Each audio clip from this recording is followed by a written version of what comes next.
Hello guys, प्रणाम आप सभी को। एक बार फिर से आप सभी का स्वागत है हमारे यूट्यूब चैनल क्रांतिवीर मैथमेटिक्स पर।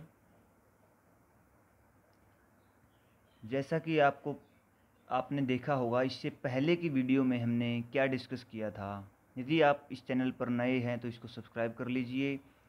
और इससे पहले हमने जो लीनियर अलजेब्रा को किया है उसी को हम कंटिन्यू कर रहे हैं। इस लेक्चर को समझने के लिए आपको इससे पहले के लेक्चर थोड़े देखने होंगे, क्योंकि आज के लेक्चर में हम डिस्कस करने वाले हैं exercises based on the concept of linear functional. Okay, yes, in the last video we discussed a theorem. What is theorem? What was that theorem? Dimension of W plus dimension of W naught is equal to dimension of V, जहाँ पे W note हमारा क्या है, set of एनिहिलेटर्स, W क्या है, subspace, और W note मतलब इस सबस्पेस को एनिहिलेट करने वाले लीनियर फंक्शनल का सेट, और डायमेंशन ऑफ V, V हमारा एक वेक्टर स्पेस है। इसी पे बेस्ड हमने कोरोलरी की थी। दो इम्पोर्टेंट कोरोलरी हमने इसकी की थी कि कोई भी के डायमेंशनल जो सबस्पेस है जिसके डायमेंशन k है वो n minus K hyper spaces का इंटरसेक्शन होगा, हाइपर स्पेसिस का इंटरसेक्शन होगा वो n माइनस के। ओके, और नेक्स्ट क्रोलरी हमने एक की थी कि W1 is equal to W2 imply and implied by W1 not plus W2 not. Okay, ये हमने किया था।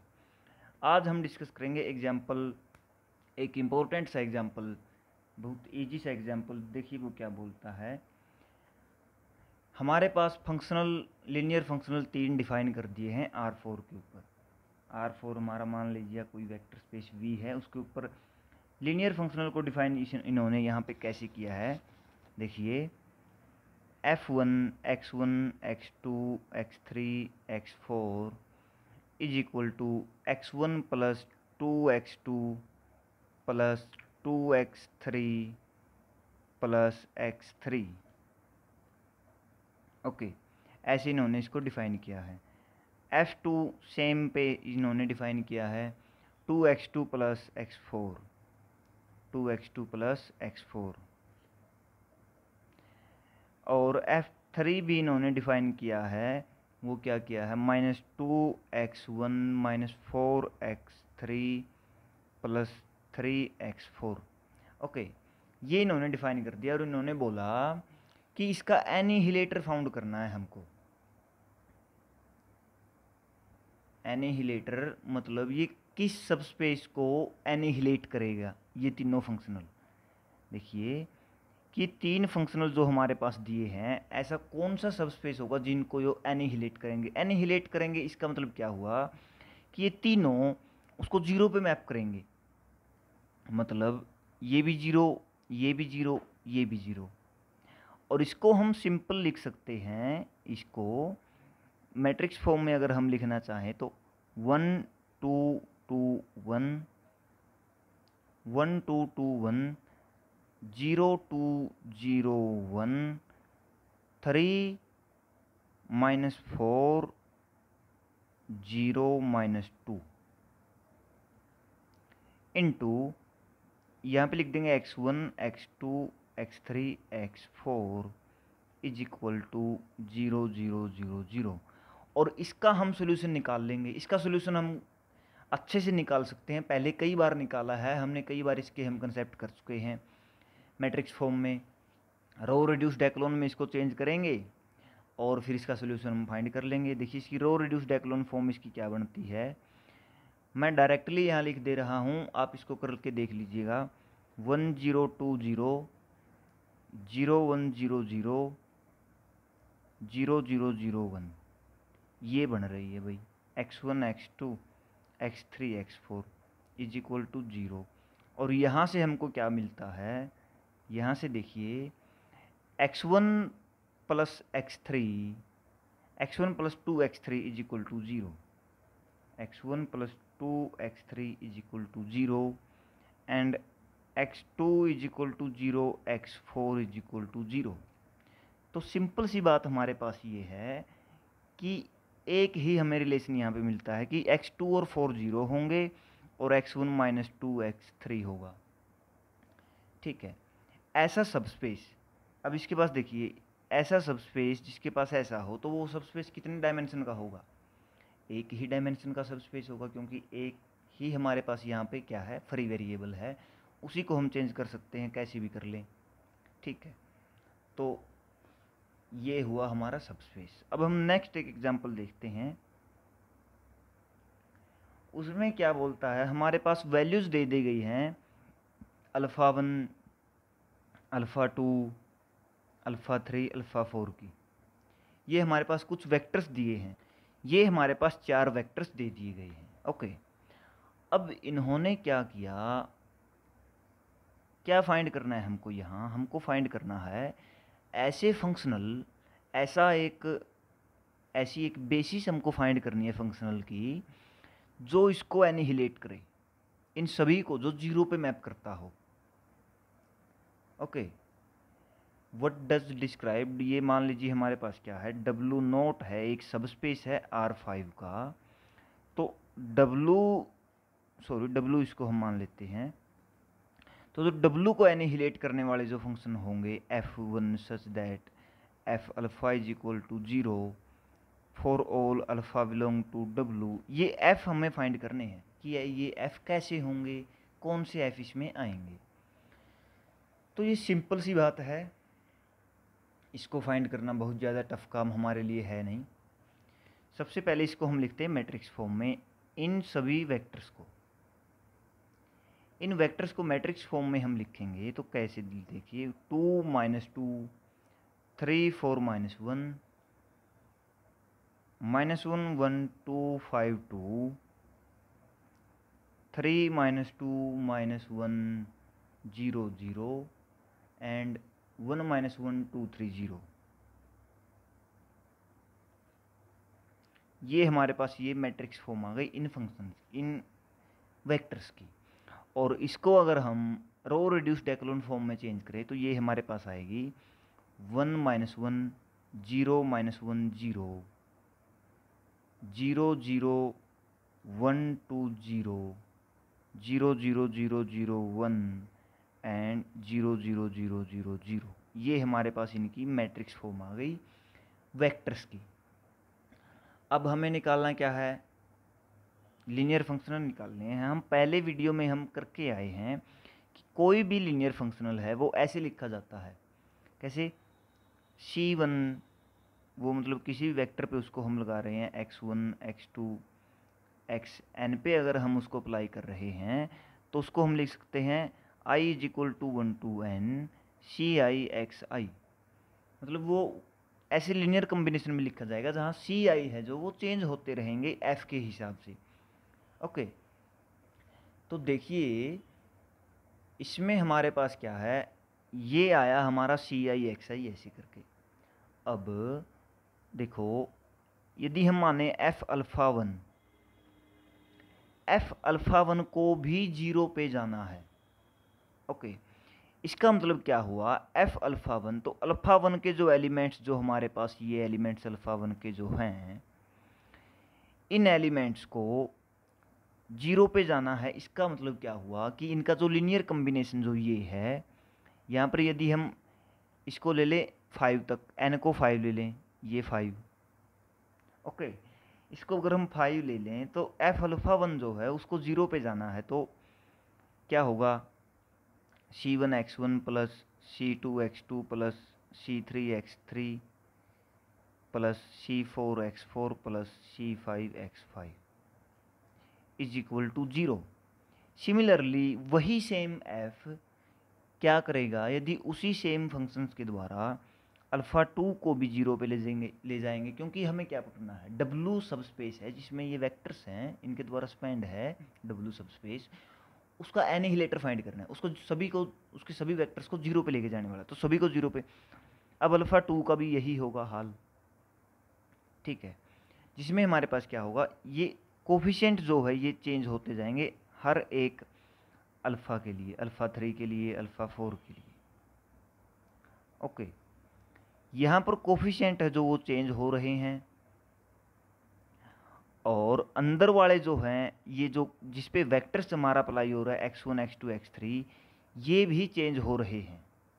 ये अल्फ़ा की रिक्वायरमेंट के हिसाब से चेंज हो रहे हैं। तो इसको हम कैसे लिख सकते हैं? एक मैट्रिक्स के फॉर्म में इसको हम लिख सकते हैं। कैसे? देखिए, यदि हम C1 एक मैट्रिक्स यहाँ पर लिख दें और C1 C2 C3 C4 C5 ये बाहर लिख दें, और ये जो x1 जो अल्फ़ा की जो वैल्यू है, मतलब अल्फ़ा हमारा पहला अल्फ़ा क्या है, अल्फ़ा 1 क्या है, 2 - 2 3 4 - 1, 2 - 2 3 4 - 1, इसको अगर हम यहाँ पर लिख दें तो ये f अल्फ़ा 1 आ जाएगा ना, इनकी इसके साथ मल्टीप्लिकेशन, इनकी अगले के साथ, फिर अगले के साथ। इस पूरे मैट्रिक्स के इनटू में हमने C1 C2 C4, मतलब इसका देखिए ये कीजिए और इसको इक्वल टू 0 हमने लेना है। तो इसका रो रिड्यूस्ड एक्लोन फॉर्म हम लेंगे, ये आ गया, और इसके इनटू में C1 C2 C3 C4 C5 is equal to 0। Okay, ये हमारे पास, यहाँ तक आप अच्छे से समझ गए होंगे कि हमने कैसे किया। अब हमारे पास यहाँ से क्या रिलेशन आता है, C1 - C2 + C4 is equal to 0,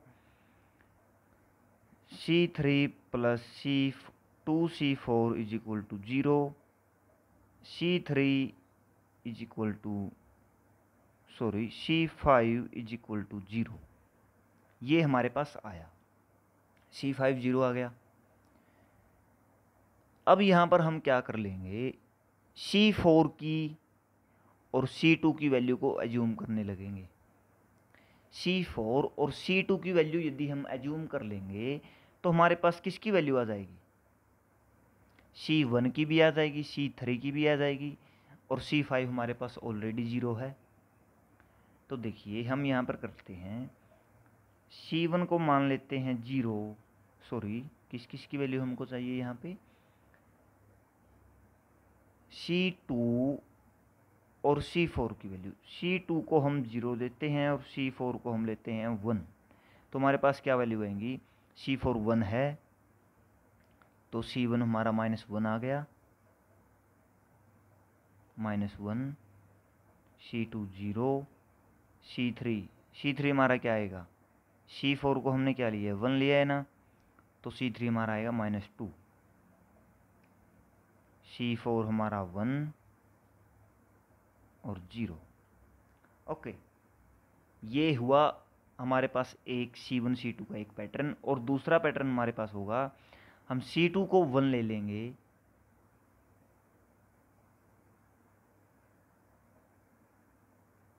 C2 को हम 1 ले लेंगे और हमारे पास C4 को हम 0 ले लेंगे। C4 को 0 लेंगे तो C3 भी 0, C5 भी 0, C4 भी 0, और C1 C2 हमारे इक्वल आ जाएंगे। देखिए 1 1 0 0 0, ये हमारा एक दूसरा पैटर्न। अब हम क्या मान के चले थे, F को हमने क्या माना था, देखिए यहाँ पे F को, ये रहा हमारा F, इसको हमने माना था C1 C2 के लीनियर कम्बिनेशन में। हमने इसको माना था कि यदि हम x1 x2 x3 x4 x5 पे अप्लाई कर रहे हैं, जो कि अल्फाज की वैल्यू के अकॉर्डिंग चेंज हो रहा है, तो C1 की वैल्यूज हमारे पास दो तरह से आई है। अब F1 हम अगर लिखें x1 x2 x3 x4 x5 पे अप्लाई करके, तो हमारे पास क्या आएगा, -x1 -2 x2, हमारे पास C1 यहाँ पे क्या आएगा, 1 आएगा, क्योंकि वहाँ पे माइनस का निशान है। तो हमारे पास क्या आ जाएगा, x1 -2 x3 + x4, और F2 हमारा क्या आ जाएगा, इसी पे अप्लाई करने पे x1 + x2। तो ये जो दोनों जो लीनियर फंक्शनल है, ये उन अल्फ़ा 1 अल्फ़ा 2 अल्फ़ा 3 अल्फ़ा 4 को कहाँ पे मैप करेंगे, 0 पे। सिंपली बस यही हमारा इस एग्जाम्पल में था। नेक्स्ट हम देखते हैं, एक्सरसाइज देखते हैं हम नेक्स्ट में। ये हमारे पास दिए अल्फ़ा 1 अल्फ़ा 2 अल्फ़ा 3, हमारे पास 3 वेक्टर्स दिए हैं और f की वैल्यूज उन पे दी गई है, f alpha 1 1, f alpha 2 -1, f alpha 3 = 3। और हमको क्या निकालना है, अल्फ़ा हमारे पास दिया है कोई भी a b c, और एफ अल्फ़ा हमको इसके निकालना है। कैसे निकालेंगे? अल्फ़ा को मतलब ए बी सी को हम कैसे लिख देंगे? x1 alpha 1 plus x2 alpha 2 plus x3 alpha 3, इसकी फॉर्म में हम इसको लिख देंगे। ओके, ए बी सी को अगर हमने इसकी फॉर्म में लिख दिया तो हम इस पर एफ अप्लाई करेंगे। F alpha is equal to x1 F alpha 1 x2 F alpha 2 plus x3 F alpha 3, ऐसे हम इसको लिख देंगे। एफ अल्फ़ा 1 अल्फ़ा 2 अल्फ़ा 3 की वैल्यू हमारे पास ये है, ये देखिए यहाँ पर इन्होंने दी गई है। अब हमको यहाँ पे फाइंड करना बचेगा x1 x2 x3। x1 x2 x3 क्या है? ए बी सी के कोऑर्डिनेट हैं इस अल्फ़ा 1 अल्फ़ा 2 अल्फ़ा 3 की फॉर्म में। ये कोऑर्डिनेट आपको निकालने पड़ेंगे मैट्रिक्स फॉर्म से, कि हम कोई भी ए बी सी से जनरेट करेंगे तो x1 x2 x3 हम कैसे निकालेंगे। वो रो रिड्यूस्ड एक्लोन फॉर्म मैट्रिक्स का काम है, वो आप खुद कर लीजिएगा। मैं अगर आपको यहाँ पे इसका आंसर अगर बताऊं, आंसर मैं इसका नहीं दे रहा। यदि आपको इसमें कोई प्रॉब्लम हो तो कमेंट में लिख दीजिएगा। नेक्स्ट एक्सरसाइज हम देखते हैं, एक्सरसाइज नंबर 2, वो बड़ी इंपॉर्टेंट है। देखिए हमको अल्फ़ा 1 अल्फ़ा 2 अल्फ़ा 3 दिया गया है और ये तीनों लीनियरली इंडिपेंडेंट भी है, हम इनको देख रहे हैं। हमको निकालना है ड्यूल बेसिस। ड्यूल बेसिस हम कैसे फाइंड करेंगे गाइस? ड्यूल बेसिस का मतलब है हमको ऐसी f1 f2 f3 हमको फाइंड करने हैं जहाँ पर f1 अल्फ़ा 1 1 हो और f1 alpha 2 f1 alpha 3 0, f2 only alpha 2 पे 1 हो बाकी पे 0, f3 ओनली अल्फ़ा 3 पे 0 हो बाकी पे 1, अल्फ़ा 3 पे 1 हो बाकी पे 0। तो इसको हम कैसे देखेंगे? देखिए f1 को हम लिखते हैं f1 अल्फ़ा 1 को हम लिखते हैं x1 अल्फ़ा 1 के एलिमेंट क्या 1 0 0 into 1 plus x2 into 0 plus x3 into 1। f1 alpha 2 को हम ऐसे ही लिखते हैं x1 into 1 plus x2 plus x3। Okay, और f1 अल्फ़ा 3 हमारे पास क्या आ जाएगा? 2x1 plus 2x2 plus 0x3। ऐसे हमारे पास ये f1 की फॉर्म ये हमारे पास आई। तो हमारे पास ये जो एलिमेंट्स हुए और ये क्या है 1, ये हमारे पास 0, ये 0। अब हम इसको कैसे कर सकते हैं कि इस मैट्रिक्स पे जो ये मैट्रिक्स हमारी 1 0 1 1 0 1 1 1 एंड 2 2 0, इस पे हम x1 x2 x3 को मैट्रिक्स फॉर्म में इसको लिखेंगे तो हमें चाहिए कि x1 x2 x3 की वैल्यू। अगर हमारे पास x1 x2 x3 की वैल्यू हमारे पास आएगी तो हमारे पास f1 आ जाएगा।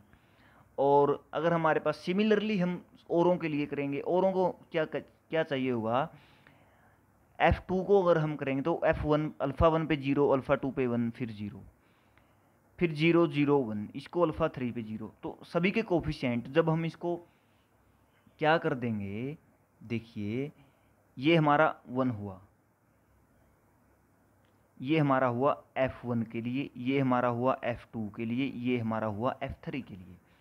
अब यहाँ पे हमको क्या निकालने हैं? कोफिशिएंट्स अलग अलग आएंगे तीनों के। यदि हम इसको क्या करते हैं, इस मैट्रिक्स को ऐसे लिखते हैं 1 0 1 1 1 1 2 2 0, और ऑगमेंटेड मैट्रिक्स के फॉर्म में इसको हम लिखते हैं 1 0 0 0 1 0 1 0 0। ऐसे अगर हम लिखते हैं और इसको हम चेंज करते हैं, यहाँ पे आइडेंटिटी मैट्रिक्स अगर हम बना देते हैं, देन हमारे पास क्या आ जाएंगे? कोफिशिएंट जो यहाँ पे जो वैल्यूज़ आएंगी वो x1 x2 x3 की वैल्यूज़ हमारे पास आएंगी। कैसे देखिए, यदि हम इस मैट्रिक्स को इसके साथ सोल्व करें 1 0 0 के साथ, तो हमारे पास क्या होगा? इसको हम ऐसे लिखेंगे, देखिए ऐसे, ये जो हमने पहले लिखा है ऐसे, x1 x2 x3 is equal to 1 0 0, ऐसे लिख दिया। ऐसे ही हम ये f1 के लिए हमने बस लिखा। ऐसे ही अगर हम इसको x2 के लिए लिखें तो हमारे पास इक्वल में यहाँ क्या आ जाएगा? कोफिशिएंट्स इसके देखिए, इसको जब हम सोल्व करेंगे तो हमारे पास x1 x2 x3 आएंगे। x1 x2 x3 क्या है? कोफिशिएंट है f1 के, जहाँ पे f1 को हमने ले रखा है अल्फ़ा, f1 को सॉरी हम यहाँ पर ले लेते हैं कोई भी अल्फ़ा 1 के एलिमेंट ले लेते हैं, अल्फ़ा 1 1 अल्फ़ा 1 2 अल्फ़ा 1 3, इनको हम लिख रहे हैं x1 alpha 1 1 plus x2 alpha 1 2 plus x3 alpha 1 3। जैसा कि हम पहले करके आए हैं, ऐसे लीनियर कम्बिनेशन में हर एक लीनियर फंक्शनल को हम लिखते हैं। अगर हमारे पास f1 ऐसा है तो f अल्फ़ा 1 हमारे पास x1 इंटू में यहाँ पे वैल्यू पुट कर देंगे अल्फ़ा 1 वाली। तो इसको अगर हम सोल्व करेंगे तो हमारे पास x1 x2 x3 की वैल्यूज आएंगी। वो वैल्यूज हम कैसे निकालेंगे, ऑगमेंटेड मैट्रिक्स से हम निकालते आए हैं। इसको आइडेंटिटी मैट्रिक्स बनाएंगे। यहाँ पर जो कोफिशिएंट्स जो आएंगे वो हमारे x1 x2 की x3 की वैल्यू को रिप्रेजेंट करेंगे। यहाँ पे मान लीजिए यहाँ पे आ गया आइडेंटिटी मैट्रिक्स और x1 x2 x3, यहाँ पे हमारा है ए बी सी आ गया रो रिड्यूस्ड एक्लोन के बाद। तो हमारे पास क्या आएगा, x1 की वैल्यू a, x2 की वैल्यू b, x3 की वैल्यू c, ऐसे आएगा। यही हम सभी के साथ करते हैं। देखिए ये x1 के लिए हमको ये चाहिए, f1 के लिए हमको ये चाहिए, f2 के लिए हमको ये चाहिए, f3 के लिए ये। अब इसको जब ऑगमेंटेड मैट्रिक्स में हम लिख रहे हैं, तीनों को एक साथ हमने लिख दिया। कैसे लिख दिया एक साथ तीनों को, इस मैट्रिक्स के साथ 1 0 1 1 1 1 2 2 0, इसके साथ ऑगमेंटेड मैट्रिक्स में हमने लिख दिया ये 1 0 0 f1 के लिए लिख दिया, 0 1 0 f2 के लिए, 0 0 1 f3 के लिए लिख दिया।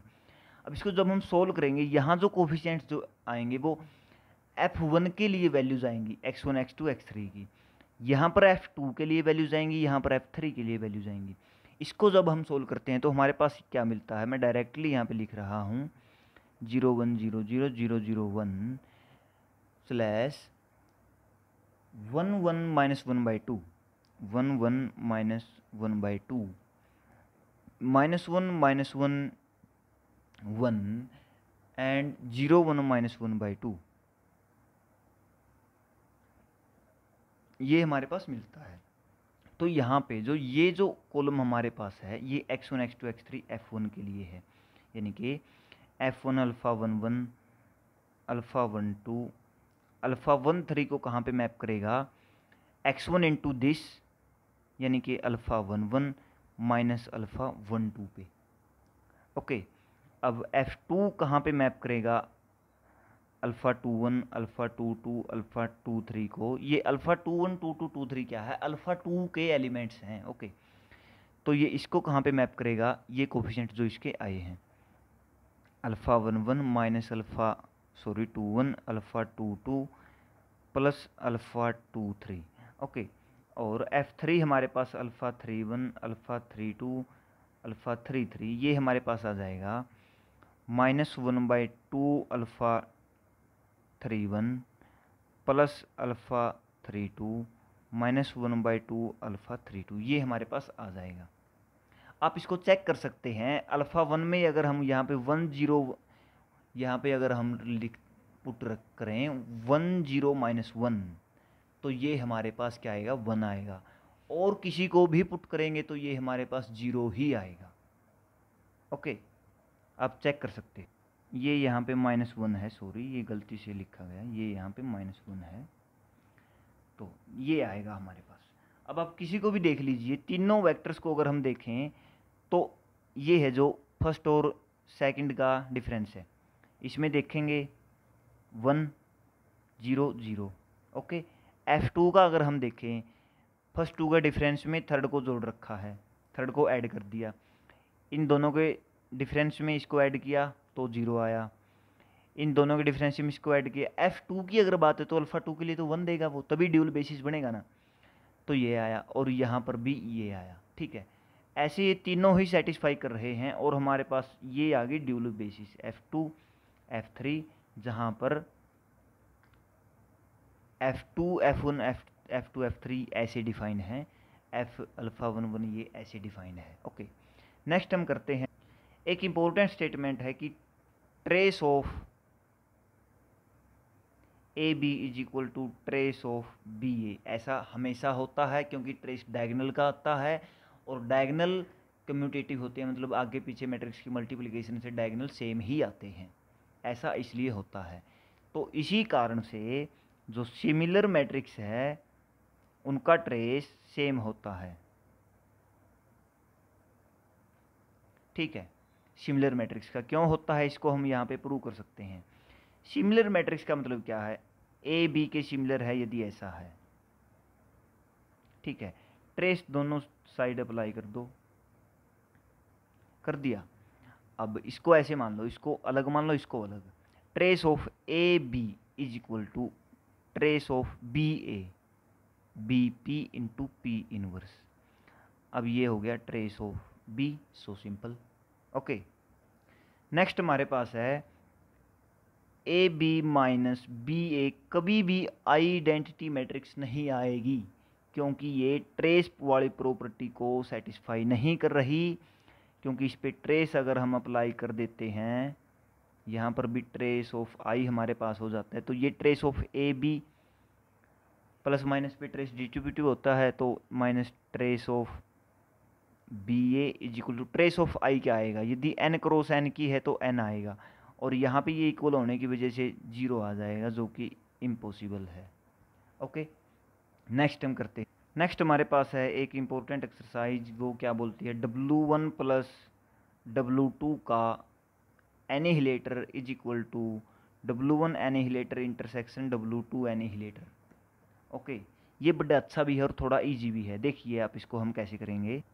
कोई भी f मान लीजिए W1 प्लस W2 का एनिहिलेटर है, तो वो W1 प्लस W2 का एलिमेंट देखिए, ये दोनों सब स्पेस हैं, तो जीरो भी दोनों में आएगा। अब इसको हम ऐसे लिख सकते हैं, W1 का कोई एलिमेंट अल्फ़ा 1 लिया प्लस जीरो, और ये इसको जीरो पे मैप करेगा, तो ये f alpha 1 is equal to zero करेगा सभी alpha 1 for all alpha 1 belong to W1। तो ये कहाँ गया, f belong to W1 note में भी गया ये, और ये W2 नोट में भी गया। ऐसे ही W1 का एक एलिमेंट जीरो पुट कर देंगे, दोनों में गया, तो ये हमारे पास क्या हो गया, f यदि इसमें बिलोंग करता है तो ये इसमें बिलोंग करेगा। और सिंपली अगर f दोनों में बिलोंग करता है तो f W1 प्लस W2 का एलिमेंट अल्फ़ा 1 प्लस अल्फ़ा 2 है।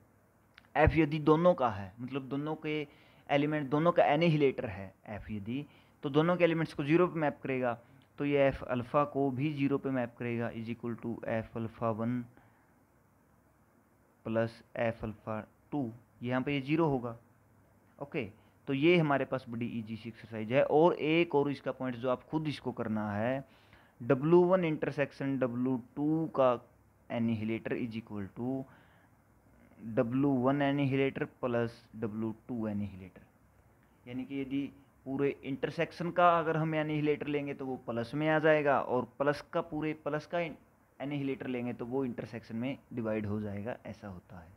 ठीक है, अब हमारे पास एक इम्पोर्टेंट स्टेटमेंट एक और है कि W कोई भी सबस्पेस है, उसका कोई भी एनिहिलेटर है, F कोई भी मतलब लीनियर फंक्शनल है W पे कोई भी लीनियर फंक्शनल है F is linear functional on W, तो वहाँ पे कोई ऐसा G लीनियर फंक्शनल एग्जिस्ट करेगा जहाँ G is equal to F होगा W के लिए,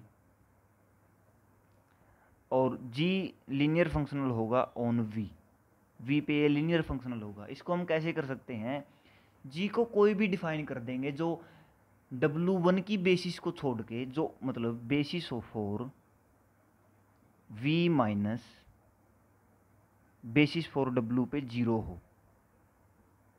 इसको यदि अच्छे से लिखें कि alpha belong to this implies G alpha is equal to zero अगर हो, तो वो G है जो वो अल्फ़ा 1 पे, और जो G है वो W पे लीनियर फंक्शनल होगा, और वो V पे भी लीनियर फंक्शनल बन जाएगा। ओके, नेक्स्ट हम करते हैं। नेक्स्ट हमारे पास एक इम्पोर्टेंट रिजल्ट ये है कि यदि हम T लीनियर ट्रांसफॉर्मेशन है कोई भी, कहाँ से है, टू मतलब n क्रॉस n मैट्रिक्स से n क्रॉस n मैट्रिक्स पर ही ये लीनियर ऑपरेटर है। कैसे डिफाइंड है, P कोई भी फिक्स मैट्रिक्स है n क्रॉस n का, और TA हमारे पास क्या है, P इंटू A है। देन हमारे पास पता है इसमें क्या होगा, आप इसको करके देखिएगा, करके देखने का कैसे करके देखिए मैं बताऊंगा। जो ट्रेस ऑफ A होगा, सॉरी ट्रेस ऑफ T एक मिनट, ट्रेस ऑफ टी जो हमारे पास आएगा, टी लीनियर ट्रांसफॉर्मेशन का ट्रेस वो क्या होगा, n into trace of p। Okay, rank of T हमारे पास आएगा n into rank of p। Nullity of T हमारे पास आएगी n into nullity of T. ये होगा। इसको आप ट्राई कैसे कीजिएगा, इसको कैसे देखिएगा, आप यहाँ पर a को बेसिस से उठा लीजिएगा। n क्रॉस n की कितनी बेसिस बनेंगी, n स्क्वेयर। n स्क्वेयर जो एलिमेंट्स इसके जो बनेंगे उनको आप उठा लीजिएगा। यदि हम 2 क्रॉस 2 के मैटर में देखें तो आप उठा सकते हैं 1 0 0 इसको, फिर 0 1 0 0 इसको, फिर 0 0 1 0 इसको, फिर 0 0 1 इसको। इन पे अगर आप अप्लाई करके टी की एक मैट्रिक्स प्रिपेयर करोगे तो हमारे पास ये एग्जैक्टली ऐसे ही आएगा। मान लीजिए यहाँ पे हमारे पास पी क्या है, फिक्स मैट्रिक्स है जो वो ए बी सी डी है। देन हमारे पास टी की जो मैट्रिक्स आएगी वो पता है क्या आएगी, A 0 C 0, 0 A 0 C and B 0 D 0, 0 B 0 D. तो ये मैट्रिक्स हमारे पास आई। अब ये मैट्रिक्स हमारे पास आई तो इसका ट्रेस देखिए, इसका A D D, 2 into A plus D. 2 cross 2 की मैट्रिक्स हमारे पास थी तो 2 इंटू ट्रेस ऑफ पी हमारे पास आया। और अगर हम इसका रैंक देखें, तो रैंक देखिए इसका, ये और ये क्या है, दोनों लीनियर, दोनों मतलब क्या है, एक मिनट, इसका रैंक भी पी के रैंक पे क्या करेगा, डिपेंड करेगा। रैंक अगर हम इसका देखेंगे तो वो भी 2 इंटू रैंक ऑफ पी आएगा। ये आप खुद चाहे ट्राई कर लीजिएगा। ओके, यही एक अच्छा रिजल्ट था। और इसी के बेस पे हम क्या कर सकते हैं, जो हमारा ट्रेस जो है, ट्रेस को हम लीनियर ऑपरेटर से किसी भी डिफाइन कर सकते हैं, linear operator of a finite dimensional space to the trace. इसको हम लीनियर ऑपरेटर की तरह डिफाइन कर सकते हैं ट्रेस को। ट्रेस क्या हो जाएगा, किसी भी लीनियर ऑपरेटर टी का ट्रेस हम क्या बोल सकते हैं, उसके मैट्रिक्स रिप्रेजेंटेशन के ट्रेस को। टी का मैट्रिक्स रिप्रेजेंटेशन, उसका ट्रेस सेम हो गए, क्योंकि कोई भी सिमिलर मैट्रिक्स है उसका ट्रेस सेम होता है। और सिमिलर मैट्रिक्सेस क्या करती हैं, एक ही लीनियर ट्रांसफॉर्मेशन को रिप्रेजेंट करती हैं। ये इसका आइडिया है। ओके, इसी आइडिया पे बेस्ड हम इसको ट्रेस को ऐसे डिफाइन कर सकते हैं कि किसी भी ट्रांसफॉर्मेशन, किसी भी लीनियर ऑपरेटर का ट्रेस क्या होगा, किसी भी लीनियर ऑपरेटर का ट्रेस उसके मैट्रिक्स रिप्रेजेंटेशन का ट्रेस बन जाएगा। ओके, आज के लिए बस इतना ही। Thanks guys, thanks for watching this video. Subscribe और channel Krantiveer mathematics for more videos. हम इसी तरह लीनियर अलजेब्रा की वीडियोज़ इसके ऊपर लेके आते रहेंगे। बने रहिएगा हमारे साथ। Thanks, bye bye, Tata.